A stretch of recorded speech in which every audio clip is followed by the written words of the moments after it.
Bapak-bapak, ibu yang dirahmati Allah, alhamdulillahirobbilalamin. Pada malam hari ini kita bisa berkumpul kembali di masjid yang penuh berkah ini untuk bersama-sama mengkaji tafsir tematik. Bapak-bapak yang sholat idnya hari Kamis, berarti ini hari tasyrik terakhir. Yang sholat idnya hari Rabu, berarti menjelang maghrib tadi sudah selesai tasnya. Maghrib ini sudah selesai tasnya. Gitu. Nah, bapak-bapak ibu yang dirahmati Allah, bagian hari-hari tasyrik yang masih ada, silahkan tetap memperbanyak takbir, memperbanyak juga amal-amal soleh.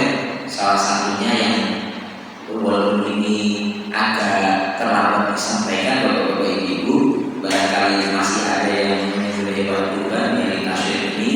Salah satu amal soleh yang kemudian sangat dianjurkan dalam agama kita adalah berlapang-lapang, sehingga kalau kemudian ada pembagian daging kurban, jangan sampai kemudian berebut, saling mendahului, saling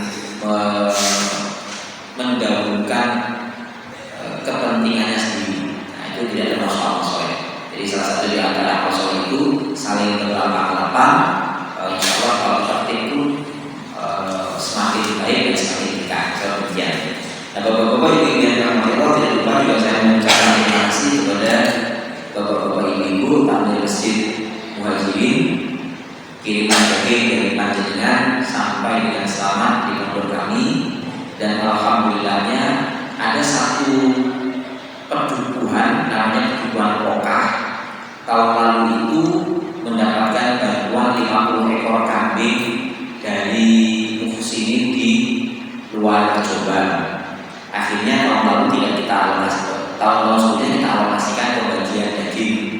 Tahun lalu tidak kita alokasikan, dan tahun ini pun sebenarnya tidak kita alokasikan karena kita juga mendengar kabar tahun ini perdukuhan ini juga mendapatkan bantuan kurban dari tempat lain. Cuma sampai pada waktu hari ternyata belum ada yang mengirim bantuan tersebut. Alhamdulillahnya jumlah kakak di perdukuhan Pokah ini persis sepersejumlah daging yang dikirim dari Muhsin. Awalnya kan Ustaz Aziz memberitahu saya kirimnya 40 bungkus, kayaknya datang 50 Pak. Alhamdulillah persis itu. Jadi sebuah kesyukuran. Dan alhamdulillah ini bapak-bapak ibu yang dirahmati Allah, beberapa kali kurban di lingkungan pesantren dan sekitarnya, tahun lalu warga dusun Pokah ini ada yang mengeluh kepada kami, terutama yang non-muslim. Tahun saat ini oleh, maksudnya dapat bagian dari kami, bagian dari pondok. Jadi yang non-muslim pun kita kasih di sana juga bapak-bapak ibu yang dirahmati Allah. Ternyata tahun lalu ketika kemudian tidak dikasih dari pondok, ternyata warga muslim yang di sana rupanya lebih membutuhkan, sehingga warga non-muslim tidak diberi. Dan itu juga tidak mencari saya. Karena itu guyonan saya dengan teman-teman ring 1 pondok. Ketika ada warga non-muslim kemudian mengurus seperti itu, kita sambil guyonan dan pengen daging kurban yo berdoa sampai dulu. Tapi itu guyonan saja bapak yang dirahmati Allah. Dalam artian tahun ini pun yang non-muslim tetap kemudian kita kasih, yang kemudian itu bisa menjadi izah bagi kita bapak yang dirahmati Allah. Di tempat lain kaum muslimin itu mengemis-ngemis minta sembako, minta bantuan-bantuan kepada yang non-muslim. Itu Pak Cianjur kemarin itu bahkan sampai dijanjikan materi tak sawah, tak beras dan sebagainya, yang penting ikut yang non-muslim. Alhamdulillah di tempat kami yang satu desa gerejanya ada 5, itu walaupun tidak semuanya Pak, ada orang-orang non-muslim yang kemudian berharap disantuni oleh orang-orang muslim. Mudah-mudahan kemudian santunan-santunan seperti ini, selama kemudian kita niatkan ikhlas karena Allah, itu kemudian membuat takrif, melembutkan hati orang-orang tersebut, sehingga kemudian tergerak melihat keindahan akhlak kita sebagai muslim. Karena itu sekali lagi bapak-bapak yang dirahmati Allah, saya mengucapkan jazakumullah khairan katsiran kepada bapak-bapak pekurban di Masjid Muhajirin, juga bapak-bapak panitia Amir yang telah kemudian membantu mengirimkan sebagian daging kurban ke tempat kami. Insyaallah daging kurban Bapak Ibu tersalurkan di tempat yang tepat insyaallah. Bapak-bapak Ibu yang dirahmati Allah, mari kita awali terlebih dahulu kajian malam ini dengan bersama-sama membaca basmalah. Bismillahirrahmanirrahim. Pada malam hari ini kita akan membahas pertanyaan Ustaz Aziz pada bulan yang lalu ketika saya menerangkan poin untuk taat kepada Allah, salah satunya tentang tolak. Di dalam Al-Quran sebagaimana yang saya sebut pada kajian bulan yang lalu, ternyata ada sebuah ayat yang menakjubkan dalam surat An-Nisa. Allah Subhanahu wa taala berfirman, Bismillahirrahmanirrahim, An-Nisa ayat 130, wa in yatafarraqu yudillahu kullam min sa'ati. Kalau mereka berdua berpisah, bercerai, maka Allah akan membuat cukup masing-masing dari keduanya dari keluasan rezekinya. Wa kana Allahu wasi'an hakiman, dan Allah maha luas rezekinya dan maha bijaksana. Bapak-bapak Ibu yang dirahmati Allah, karena itu kita akan sedikit membahas masalah tolak. Dan masalah tolak ini saya mohon maaf, mohon izin Bapak-bapak Ibu yang dirahmati Allah, mungkin saya membahas dari sisi hukumnya sekilas-sekilas saja, karena insya Allah nanti bisa ditanyakan lebih detailnya pada kajian fikih Ustaz Doni Sabit, jadi bisa ditanyakan lebih detail pada beliau. Saya akan membahasnya dari sisi kajian tafsir ayat-ayatnya saja, karena memang juga banyak di antara kita ini yang kemudian masalah tolak itu tidak diketahui, padahal angka perceraian di Indonesia itu selalu meningkat tahun demi tahun. Bapak-bapak kalau ngecek di pengadilan agama itu angka perceraian itu tidak semakin turun tapi semakin naik, Pak. Gitu. Dan ini agak mengkhawatirkan dan memprihatinkan.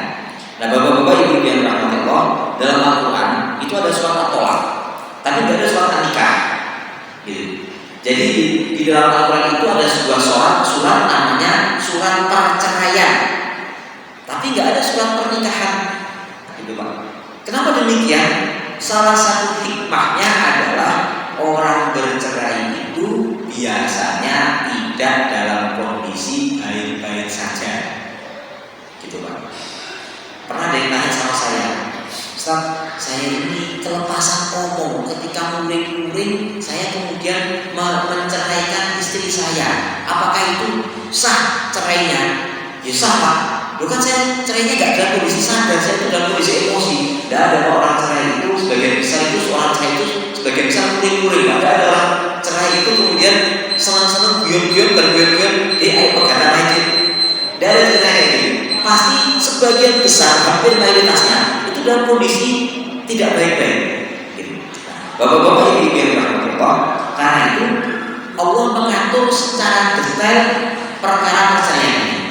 Allah mengatur cerai yang bisa dirujuk lagi itu cuma 2 kali. Allah berfirman dalam surat Al-Baqarah 229, at-thalaqu marratani. Cerai itu yang bisa dirujuk cuma 2 kali. Fa imsakun bima'rufin aw tasrihun bi ihsanin. Maka kalau sudah selesai masa iddahnya, istrimu sudah selesai masa iddahnya, pilihanmu wahai para suami cuma 2. Imsakun bima'rufin, pertahankan istrimu dengan cara yang ma'ruf, dengan cara yang baik, au tasrihun bi ihsanin, atau ceraikan istrimu dengan cara yang baik pula. Nanti kita bisa membahas Bapak-bapak Ibu ma'ruf dengan ihsan yang sama-sama diterjemahkan dengan kalimat yang baik.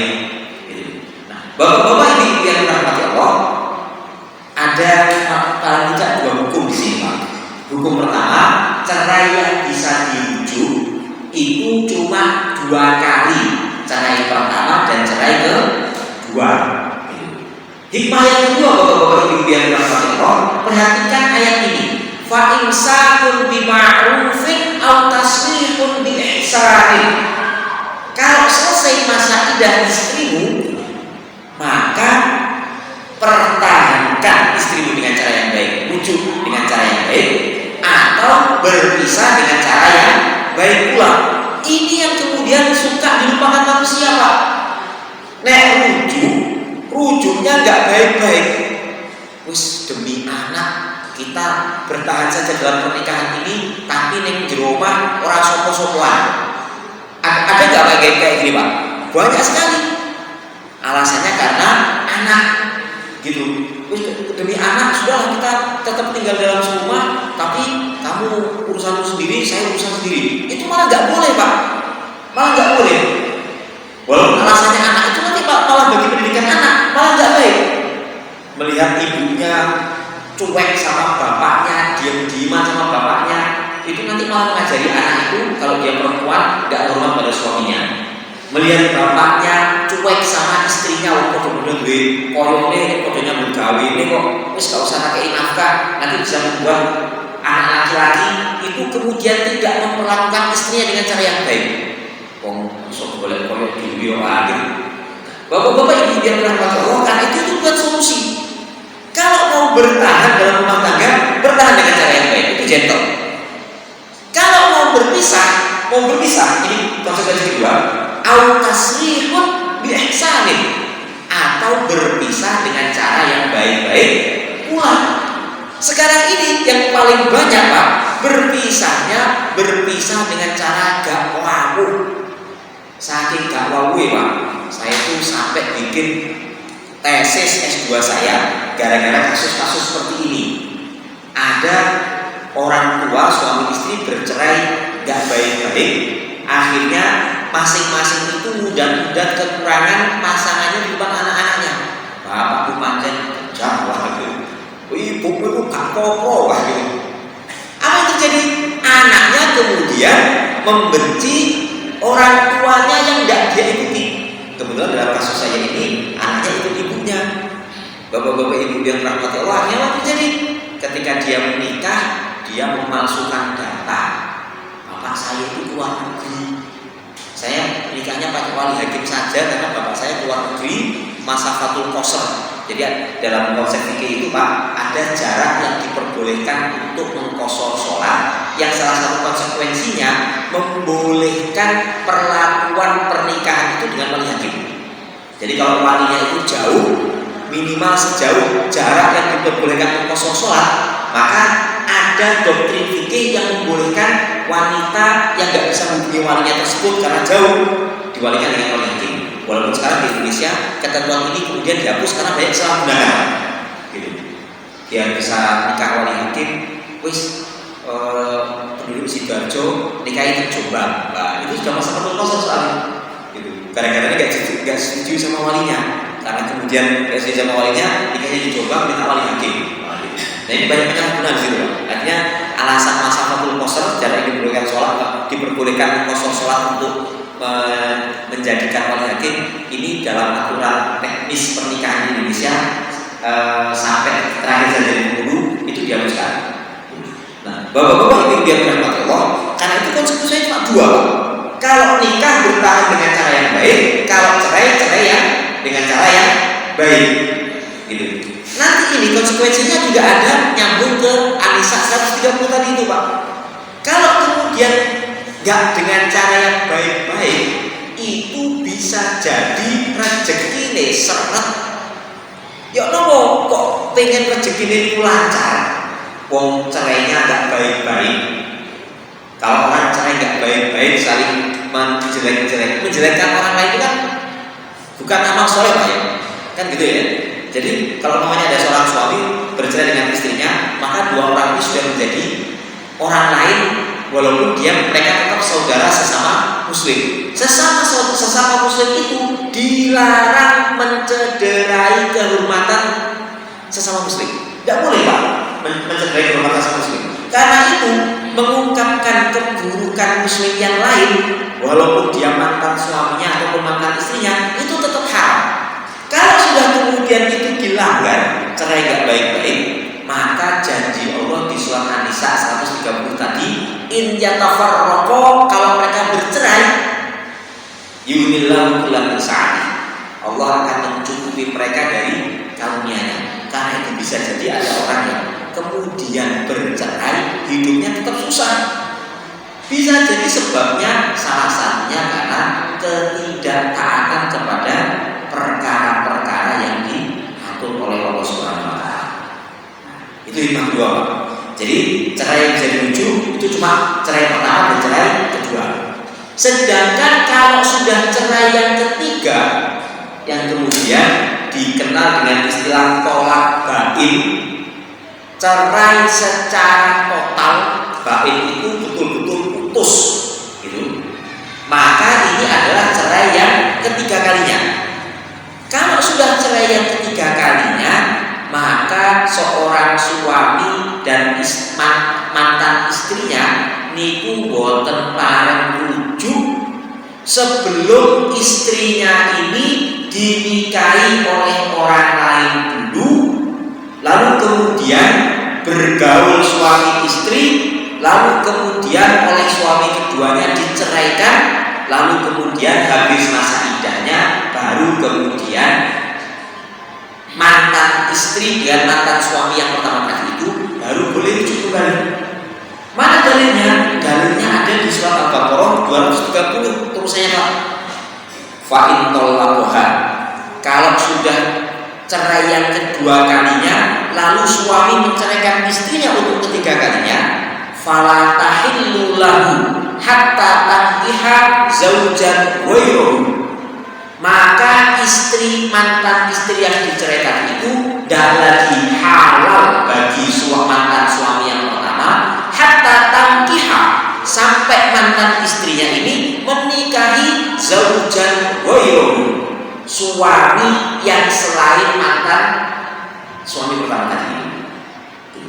Nah kemudian Allah meneruskan firman-Nya, fa in talaqaha, kalau kemudian suami yang kedua tadi itu menceraikan istrinya, yaitu mantan istri dari suami pertama tadi itu, fala junaha alaihima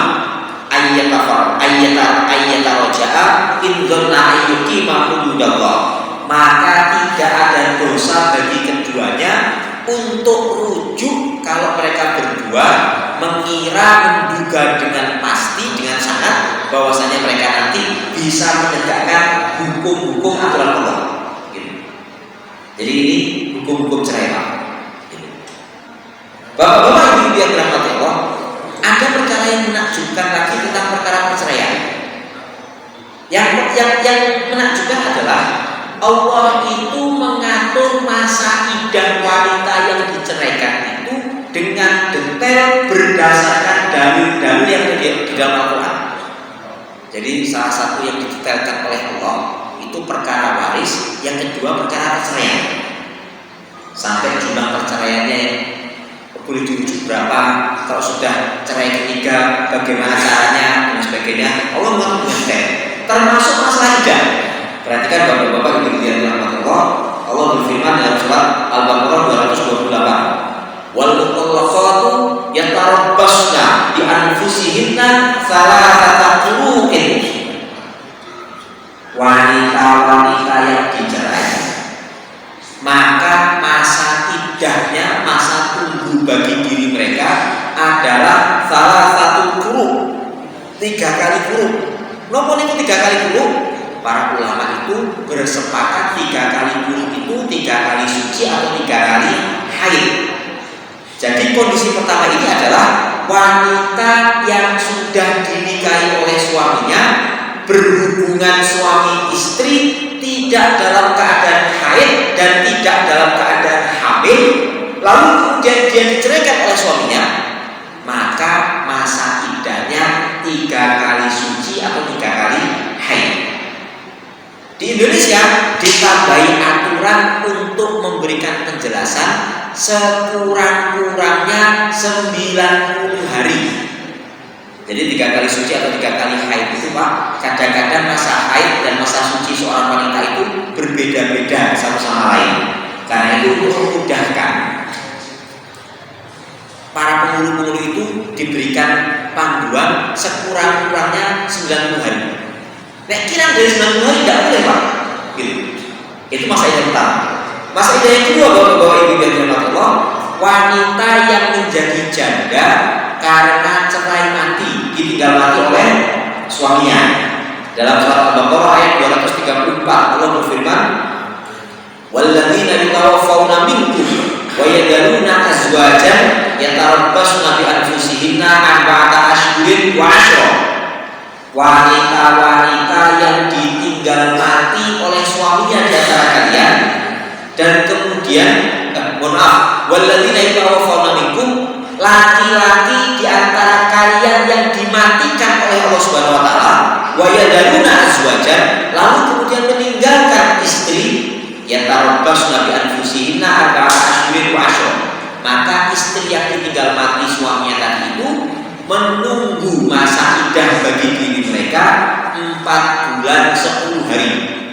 Awalnya 1 tahun Pak, lalu kemudian dinasakh, dihapuskan aturannya oleh Allah, diringankan menjadi 4 bulan 10 hari.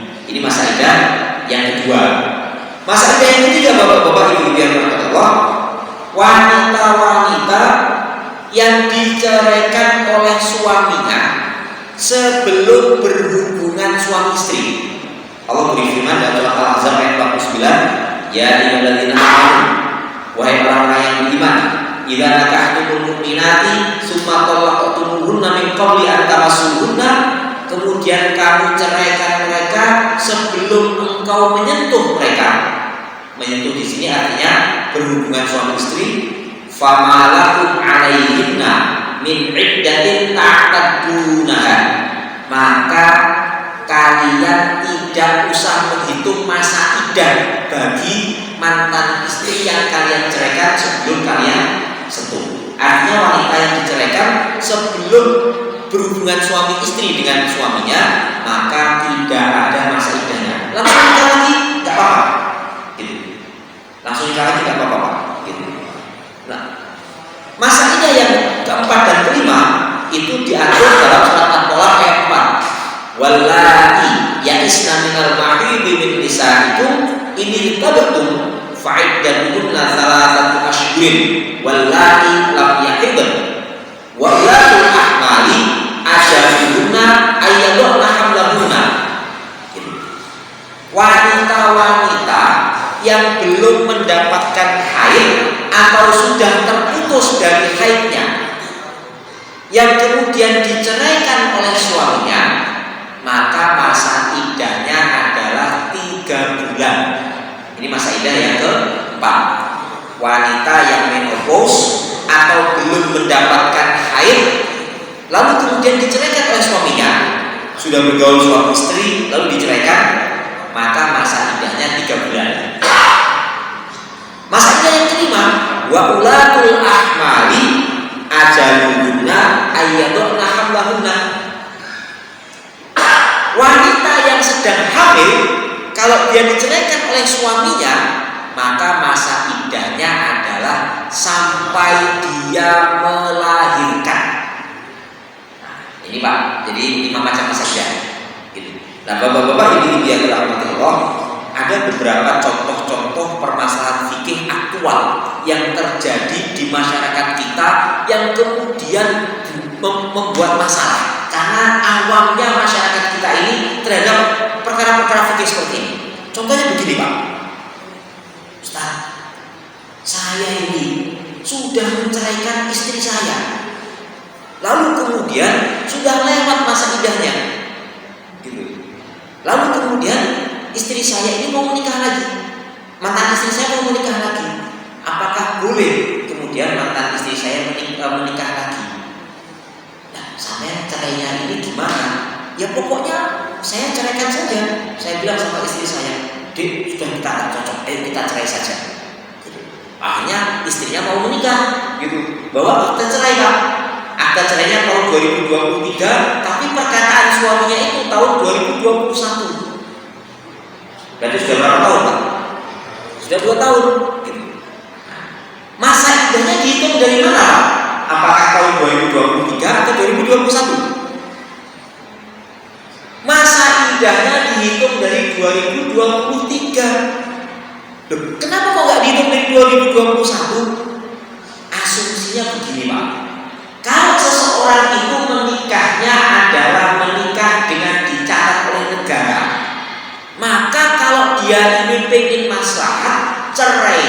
juga harus dicerai yang dicatat oleh negara. Karena itu perceraian yang dicatat oleh negara di depan sidang pengadilan agama itu bentuk menceraikan istri dengan cara yang baik. Jadi bapak-bapak, para suami, kalau kemudian ada yang ingin menceraikan istrinya, takutlah kepada Allah, ceraikan istri itu dengan cara yang baik. Salah satu caranya, kalau betul-betul sudah nggak suka sama istrinya, nggak usah dicaci, langsung kemudian urus perceraian dengan cara yang baik-baik. Kalau sudah seperti itu, statusnya menjadi status yang sah semuanya, Pak. Gitu. Karena kalau nggak kayak gitu, Pak, masa iddahnya menjadi kacau. Gitu. Istrinya mengatakan, saya ini dari cerai 2 tahun yang lalu. Betul dinama-nama akan dari paling nafkah, begitu tidak, nggak diperhatikan lagi. Saya jadi kalah secara lisan. Bapak-bapak ibu yang dirahmati Allah, walaupun sudah demikian, tetap harus dihitung dari surat cerainya. Itu permasalahan pertama. Permasalahan kedua, Pak, saking awamnya masyarakat kita ini dengan masalah-masalah nikah dan rujuk. Barusan kemarin setelah saya mulai Pak sore hari itu ada telepon dari ustadznya anak saya, ustadz senior. Syekh, saya mau konsultasi masalah penting. Syekh, saya mau telepon ada masalah penting. Saya kaget, Pak. Saya kira ada pelanggaran anak saya di pondok, Pak. Ternyata teman saya ini, yang ustadz senior di motor ini, dia diminta menikahkan siri orang lain. Gitu.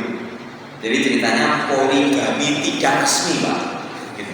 Nah, bapak-bapak ibu yang dirahmati Allah, nikah siri seperti ini itu salah satu dampaknya adalah nanti ketidakjelasan kepada para istri kalau kemudian terjadi talak. Beberapa bulan yang lalu ada yang konsultasi kepada saya, Ustaz, saya ini sudah menikah siri dengan suami saya. Lalu kemudian sebelum suami saya itu meresmikan dan tidak ada masalah apa-apa, tidak hamil duluan, tidak ada apa-apa, cuma memang alasannya itu kadang-kadang klasik, Pak. Takut nanti berbuat zina, jejaka perawan, takut berbuat zina, akhirnya menikahkan siri dulu, Pak. Lah kok dilalah, Pak? Allah itu mentakdirkan sebuah takdir dan ini nyata. Sebelum diresmikan, anaknya sudah lahir, umur setahun. Sebelum diresmikan pernikahan itu, suaminya kecelakaan meninggal dunia. Gitu. Akhirnya bingung, ini gimana saya status anak saya ini di samping kemudian status pernikahan saya ini gimana? Gitu. Nah, bapak-bapak ibu yang dirahmati Allah, akhirnya kalau sudah kayak gitu harus dikaji di pengadilan agama untuk menetapkan status anak. Yang kasus kedua sama, Pak, dinikahi siri, poligami tidak resmi, lalu kemudian setelah itu ditinggalkan oleh suaminya, betul diurusi. Bagaimana ini padahal sudah ada anak? Nah, bapak-bapak ibu yang dirahmati Allah, untuk kasus yang kedua seperti ini, solusinya adalah meminta isbat nikah ke pengadilan agama untuk kemudian langsung diceraikan oleh pengadilan agama. Ini solusi-solusi praktis, Pak. Mohon maaf, saya agak melenceng sedikit dari masalah tafsir ini ke masalah fikih. Saya ungkapkan karena jarang yang mengenai permasalahan seperti ini. Bahkan para asatidz sendiri yang menguasai fikih, kadang-kadang ketika ditanya permasalahan praktis seperti ini, itu tidak punya solusi, Pak. Solusi-solusi seperti ini harus diberikan oleh para praktisi. Jadi orang-orang yang kemudian dinikahi siri, lalu setelah itu ditinggalkan oleh suaminya yang tidak bertanggung jawab, bagaimana lalu kemudian dia ingin menikah lagi, wanita ini ingin menikah lagi, maka solusinya nikahnya harus ditetapkan absahnya dulu oleh pengadilan. Ini yang disebut dengan isbat nikah. Setelah nikahnya dinyatakan sah oleh pengadilan, langsung kemudian pengadilan diminta untuk menceraikan dia dengan suaminya. Bapak-bapak ibu yang dirahmati Allah, ini dampak-dampak dari ketidaktaatan kepada aturan-aturan Allah Subhanahu wa taala. Kenapa kok kemudian dampak-dampak ini banyak? Karena salah satunya bapak-bapak ibu yang dirahmati Allah, kadang-kadang kita ini juga mempermudah saking baiknya masyarakat muslim di Indonesia. Kita ini kadang-kadang niatnya baik, tapi kemudian berakibat tidak menyiapkan pemimpin-pemimpin laki-laki yang baik pula. Contohnya begini, bapak-bapak ibu yang dirahmati Allah, kalau panjenengan yang sudah pernah mantu atau melihat ada tetangganya kerabatnya yang mantu. Setelah bapak mempelai wanita menikahkan, siapa yang menanggung walimatul urusnya? Jawab yang jujur Bapak Ibu. Siapa yang menanggung walimatul urus bagi pernikahan putra putri kita ketika kemudian kita menikahkan mereka? Apakah bapak dari mempelai wanita atau bapak dari mempelai laki-laki? Siapa yang menanggung Pak? Di kebiasaan kita siapa yang menanggung? Bapak mempelai wanita. Siapa yang harus menanggung sebenarnya Pak? Bapak mempelai wanita atau bapak mempelai laki-laki? Siapa yang harus menanggung Pak? Yang nanggung harusnya salah Pak. Salah. Yang harus yang disunahkan mempelai laki-laki, bukan wali nikah, bukan bapaknya mempelai laki-laki. Dari mana ketentuannya? Banyak sekali dalilnya. Contohnya ketika Sa'ad bin Abi Waqqas, Abdurrahman bin Auf menikah, ada tanda kalau dia itu sudah menikah. Jadi itu di masyarakat tradisional Ansor Madinah itu kalau sudah menikah itu jempolnya itu ada kuning-kuningnya. Kalau di masyarakat India kan di sini dikasih kayak andeng-andeng gitu. Nah, itu tanda-tanda seperti itu selama tidak punya syariat apa-apa. Nah, bapak-bapak ini di masyarakat juga demikian. Mempelai wanita yang menikah dikasih tanda andeng-andeng di tanduknya gitu. Nah, bapak-bapak ini yang dirahmati Allah, Rasulullah pernah tanya sama Abdurrahman bin Auf, apa itu tanda kuning-kuning di jempol? Saya barusan menikah wahai Rasulullah. Lalu kemudian Rasul memerintahkan, alim walau bisyatin, adakan walimah walaupun cuma nyembelih seekor kambing. Mana siapa perintahnya? Kepada mempelai laki-laki. Rasulullah juga demikian. Setiap kali beliau itu menikahi seorang wanita, yang menyelenggarakan walimah adalah beliau, bukan kemudian wali dari beliau. Tidak ada ceritanya Abu Bakar menikahkan putri beliau, sahabat Abu Bakar menikahkan putri beliau Aisyah dengan Rasulullah SAW. Lalu yang bikin walimah adalah sahabat Abu Bakar. Yang bikin walimah Rasulullah SAW. Seluruh pernikahan Rasulullah yang bikin walimah adalah Rasulullah SAW. Kemudian Rasulullah juga pernah memerintahkan Ali bin Abi Thalib untuk kemudian menyelenggarakan walimah bagi pernikahan beliau dengan putri beliau yaitu Fatimah binti Rasulullah SAW. Karena itu bapak-bapak ibu dan rahmat Allah, Rasulullah kemudian memberikan penegasan, alim walau bisyatin, adakan walimah walaupun cuma nyembelih seekor kambing. Kenapa Pak? Karena mempelai laki-laki itu biasanya kalau awal-awal nikah itu jarang yang kondisinya sudah mapan. Bikin walimah sederhana nggak apa-apa, yang penting bikin walimah. Sekarang ini kan Pak, yang bikin susah karena kemudian kita ini tidak mengikuti aturan Allah. Bikin walimah sampai utang ke bank, gitu. Akhirnya besar-besaran di gedung. Selesai walimah bingung nyicil ya Allah, gitu. Nah, bapak-bapak ini yang dirahmati Allah, sekali lagi ketidaktaatan kepada Allah itu kemudian membuat kita ini malah sengsara sendiri. Nah, ini adalah hukum perkawinan dan perceraian. Nah, sekarang bapak-bapak ibu yang dirahmati Allah, saya ingin membahas pertanyaannya Ustaz Aziz yang kemarin.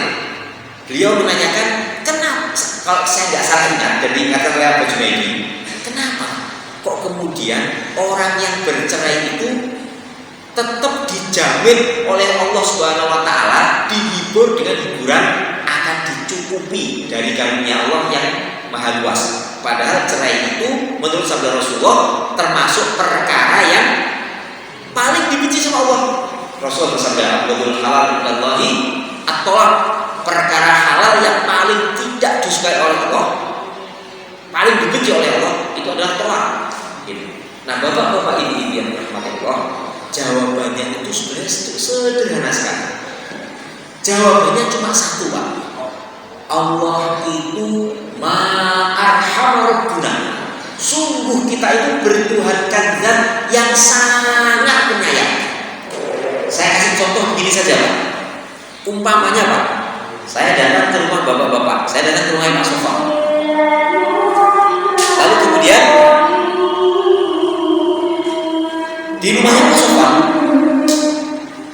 saya ini mencaci maki beliau.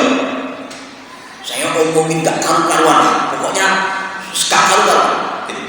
Kira-kira apa respon beliau pada saya? Kenapa Pak? Kira-kira respon panjenengan pada saya Pak? Pasti marah Pak ya. Bahkan bisa jadi Pak, bisa jadi diusir. Kurang ajar men. Mungkin dia tadi mau bilang marah suka sama saya Pak. Kan gitu. Tapi reaksi manusia normal pasti marah itu Pak. Bisa jadi diusir, minimal dicueki. Ya, tamu kan sopan, cueki saja. Bapak-bapak ini yang dirahmati Allah, siapa yang punya dunia ini Pak? Allah Subhanahu wa taala. Berapa banyak, lebih banyak manusia yang kafir atau yang mukmin Pak? Yang kafir lebih banyak Pak. Allah dan yang Maha Tunggal dikatakan oleh orang-orang kafir itu salisus salas. Allah tiga. Allah yang tidak beranak, tidak punya pasangan, dikatakan Allah punya anak. Yesus anaknya Allah, Uzair anaknya Allah. Malaikat-malaikat itu dikatakan mereka anak-anak perempuannya Allah. Padahal bagi orang-orang kafir tradisional, bahkan sampai sekarang pun Pak, orang-orang kafir itu tidak memperlakukan wanita dengan cara yang baik. Wanita itu kalau nggak dianggap beban, mereka itu dieksploitasi gak karu-karuan. Kalau zaman dulu wanita itu dianggap beban, punya anak perempuan langsung digali lubang, timbul hidup. Zaman sekarang wanita itu juga kemudian dieksploitasi, disuruh buka aurat, tampilkan TV dan sebagainya. Yang penting menghasilkan duit, suruh jadi bintang porno dan sebagainya. Yang penting menghasilkan duit. Gitu. Orang-orang kafir tabiatnya kayak gitu Pak. Mereka itu Pak memperlakukan wanita hanya untuk syahwat saja. Intinya mereka tidak menghargai wanita. Bagaimana mungkin mereka dengan kurang ajarnya mengatakan mereka itu ingin punya anak laki-laki? Mereka dengan kurang ajarnya mengatakan malaikat-malaikat itu anak perempuannya Allah. Betapa kemudian orang-orang ini kurang ajar Pak. Sebagian besar penduduk dunia itu kurang ajar, gitu Pak. Tapi apa yang dilakukan oleh Allah Subhanahu wa taala? Mereka tetap dikasih udara gratis, dikasih rezeki oleh Allah Subhanahu wa taala, dikasih tempat tinggal oleh Allah Subhanahu wa taala, dan mereka tetap meneruskan kekurang ajarannya Pak. Kepada orang-orang kafir yang kurang ajar seperti ini, yang bahkan kalau ukuran manusia ada tamu sedino ngono ae langsung ditausir, ini seumur hidupnya, bisa jadi seumur hidupnya orang kafir itu kurang ajar terus pada Allah Subhanahu wa taala. Lalu kemudian Allah itu tetap berlaku sayang kepada mereka. Bahkan dalam penjelasan tafsir yang lalu Pak, Allah itu juga mengabulkan doanya orang-orang kafir kalau kepepet naik perahu, kan gitu Pak ya, naik perahu kepepet kena musibah dan lain sebagainya. Lalu kemudian mereka berdoa kepada Allah, la in anjana lanakunanna minasyakirin. Kalau Engkau menyelamatkan kami ya Allah, nanti kamu bener deh jadi orang yang bersyukur. Setelah selesai turun dari perahu, balik gak syukur mereka gitu. Tapi apa yang dilakukan oleh Allah Subhanahu wa taala? Tetap dijamin rezekinya, tetap dijamin nikmatnya di dunia ini Pak. Apalagi kepada orang-orang yang beriman Pak. Walaupun kemudian melakukan perbuatan yang kemudian tidak disukai oleh Allah.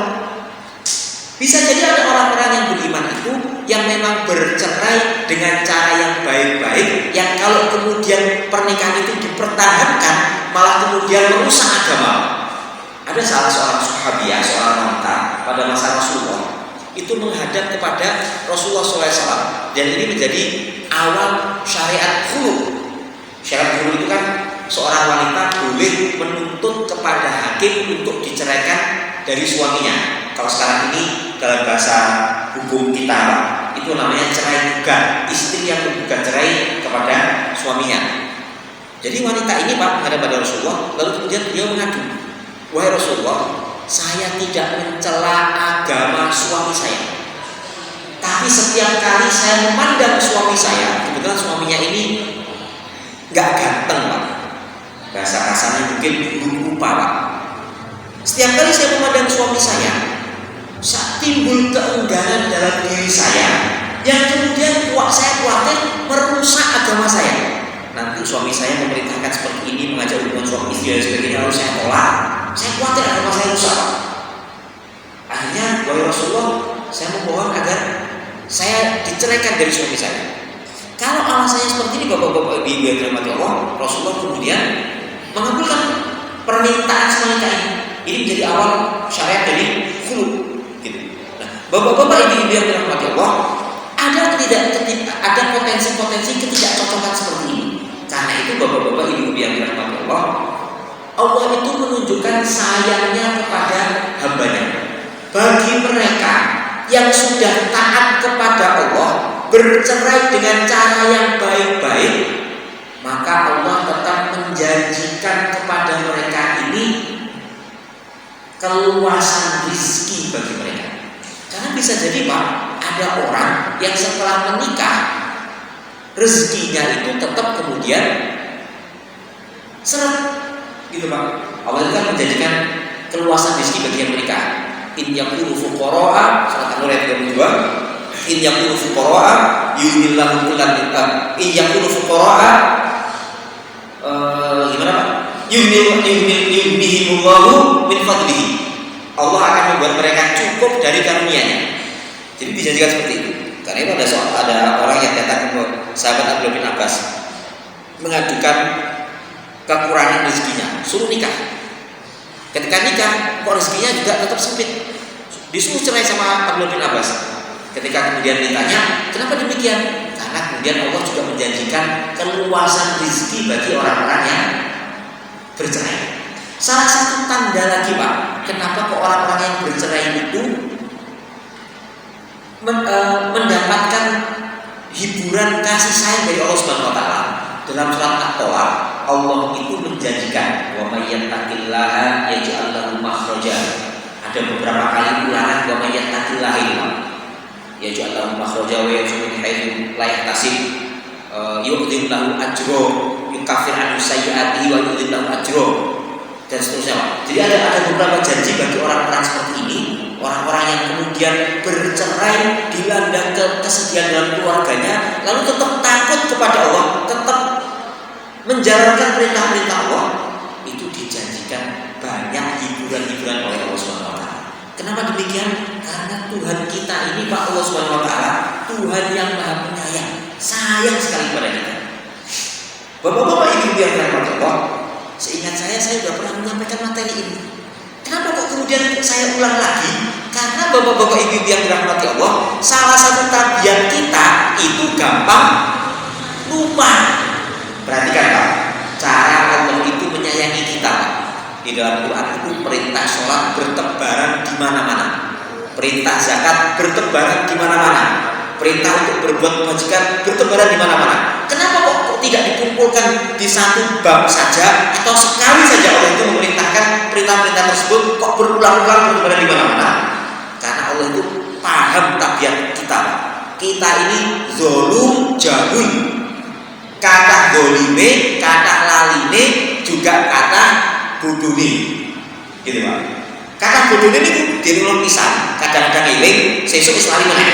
Gitu Pak. Allah itu paham tabiat kita. Akhirnya perintah-perintah kepada kebaikan-kebaikan seperti ini Allah ulang-ulang berkali-kali. Untuk apa? Agar kemudian kita ini sering kemudian ingat pada perintah-perintah Allah yang berulang tersebut. Dan ini menunjukkan betapa sayang Allah itu pada kita. Allah itu Pak, saking sayang pada kita, sebenarnya Allah itu tidak ingin kita ini masuk neraka. Gampangnya Pak ya, Allah itu seperti kalau kita sekolah, kita ini sekolah sudah dikasih bocoran terhadap ujian-ujian yang akan kita hadapi nanti, gitu Pak. Terus diajari konsolan, sholat ini dan sebagainya, berbuat baik dan sebagainya. Itu kan semacam bocoran ujian-ujian. Nek kamu nggak sholat, kamu nggak masuk Islam, kamu nggak bersyahadat kepada Allah Subhanahu wa taala, kamu nanti akan masuk neraka dan sebagainya. Itu kan seperti bocoran-bocoran saja Pak.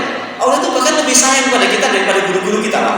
Guru-guru kita kalau kasih ujian, nggak mau kasih bocoran Pak. Gitu. Tapi Allah kasih bocoran Pak. Nah, kalau sudah kita bertuhankan zat yang Maha Penyayang kayak gini, lalu kemudian kita ini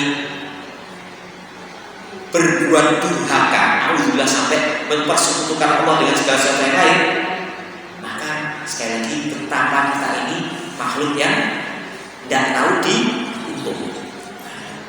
Bapak-bapak ibu yang dirahmati Allah, sebentar lagi bisa barangkali ada yang mau menanyakan sesuatu atau yang mau menambahkan sesuatu kami persilakan Pak. Atau barangkali Ustaz nanti Ustaz apa jadi ini? Saya sebenarnya berharap pengen dia itu ulang lagi pertanyaan. Soalnya saya lupa. Jadi kan dulu itu tanya apa gitu? Oke, apa jadi? Ustaz yang maksud cerai Gimana Pak? Yang maksud cerai itu apakah ketika dikatakan jatuh talak satu ataukah setelah selesai masa iddah suami ini enggak rujuk? Jadi yang dimaksudkan talak satu itu. Baik, Bapak Ibu yang dirahmati Allah, secara syar'i, talak itu jatuh ketika suami mengucapkan. Kenapa kok kemudian ada aturan syar'i seperti ini? Karena belum tentu pengadilan agama itu ada terus, kan gitu. Karena itu secara syar'i, talak itu jatuh ketika suami mengucapkan. Nah, kalau ada pengadilan agama, talak itu jatuh ketika palu sudah diketok, gitu. Nah, apa dampak dari jatuhnya talak ini? Sejak kemudian suami mengucapkan ucapan talaknya, maka dihitung masa iddahnya, gitu Pak. 3 kali suci atau 3 kali haid, atau kalau menggunakan aturan kompilasi hukum Islam sekurang-kurangnya 90 hari. Tapi sekali lagi Pak, kompilasi hukum Islam bisa nanti hilang. Aturan 3 kali suci 3 kali haid akan tetap ada terus, gitu. Nah, Bapak-bapak Ibu yang dirahmati Allah, karena itu Pak, salah satu bentuk menceraikan istri dengan cara yang baik, suami semarah apapun itu harus ingat betul kapan dia mengucapkan ucapan talaknya dalam kondisi tidak ada sidang pengadilan agama. Kan kita nggak menjamin Pak, pengadilan agama itu ada terus. Bisa jadi nanti menjelang hari kiamat nggak ada pengadilan agama. Suami harus ingat kapan dia mengucapkan kalimat talaknya. Kalau dia nggak ingat, gimana mau menghitung masa iddah istrinya? Ini suami nggak bertanggung jawab kayak gini. Saya sering mengingatkan para suami ketika mereka berkonsultasi kepada kami, ketika saya ketika berkonsultasi, saya tanya, kapan Anda mengucapkan talak? Dia pun lali Ustaz. Kok bisa Anda lupa? Ini bukan perkara main-main ini. Nikah, talak, rujuk itu bukan perkara main-main. Lakukan dengan cara yang bertanggung jawab. Nah, gitu. Jadi jawabannya gitu apa jadi? Jadi jatuh ketika suami mengucapkan talaknya. Bisa jadi ada suami-suami itu yang kemudian nyemoni, menyindir. Wis, kita ini nggak cocok sudah ini. Kalimat kita ini nggak cocok Pak, itu belum tentu talak Pak. Karena itu dalam fikih talak itu dibagi 2, talak sharih atau talak kinayah. Talak dengan ucapan yang jelas, engkau saya ceraikan, engkau saya talak, kowe tak pegang, itu jelas. Atau dengan ucapan sindiran kinayah, kita sudah tidak cocok lagi. Kalau dengan cara yang sindiran seperti ini, maka harus ditanyakan kepada para suami yang mengucapkan, apa maksudmu? Apakah dengan ucapan kita tidak cocok ini kamu menceraikan saya? Oh enggak, saya mengucapkan saya tidak cocok ini, saya tidak cocok dengan masakan bule-bule, pokoknya gitu. Jadi yang saya tanyakan, kalau dimulai dari kalimat begini, kalau kamu tetap begini, berarti tetap punya sikap gini, ya cerai. Berarti itu namanya taklik Pak, menggantungkan cerai dengan syarat tertentu. Itu boleh jatuh ketika istri melakukan taklik tersebut, melanggar takliknya. Kalau kamu aku ini gak seneng sampai nonggo nih omahe fulanah itu, soalnya mereka ahli maksiat. Nek sampean nonggo ke sana, sampean tercerai. Maka kalau istri kemudian datang ke rumah tetangga yang masuk itu, jatuh cerainya Pak. Gitu. Jadi itu namanya taklik. Kata apa jadi dia? Apa Komar? Kasus buah saya di Bali yang nikah siri, ketika lahir anaknya muncul masalah, tidak bisa dimasukkan ke kantor untuk dapat presentasi saya. Kemudian konsultasi ke kantor agama, KUA dinikahkan. Apa bisa itu akad nikah ini kita sesuaikan waktu dia nikah siri, atau harus waktu disemikan itu? Tidak bisa Pak. Tidak bisa. Jadi Bapak Ibu yang dirahmati Allah, kita ini kan negara hukum Pak. Jadi kita ini kalau kita sudah berbicara negara hukum, maka ada yuridis formalnya, Pak. Yuridis formal itu peristiwa hukum itu terjadi secara formal ketika ada dokumen hukum yang menjadi alat buktinya. Nah, kalau kemudian ada seseorang nikah siri tahun 2021, anaknya lahir tahun 2022, lalu kemudian nikah resminya terjadi tahun 2023, maka si anak ini dianggap anak yang terlahir bukan dari pernikahan yang resmi. Berarti kan kasihan nasib anaknya, tetap ada jalan keluarnya, Pak, yaitu meminta sidang penetapan status anak ke pengadilan. Kalau sudah sidang penetapan status anak, nanti kemudian hakim akan memeriksa apakah anak ini terlahir dari pernikahan yang sah atau tidak. Kalau terlahir dari pernikahan yang sah, tentu syarat-syaratnya harus dipenuhi semua, Pak. Maka hakim menetapkan ini terlahir dari pernikahan yang sah. Walaupun bapak ibunya nikah tahun 2023, karena hakim memutuskan ini terlahir dari pernikahan yang sah, maka dia tetap bisa mendapatkan hak-haknya sebagai anak, nasab, waris dan lain sebagainya, termasuk mungkin fasilitas kenegaraan di kantor dan sebagainya. So, demikian apa ini.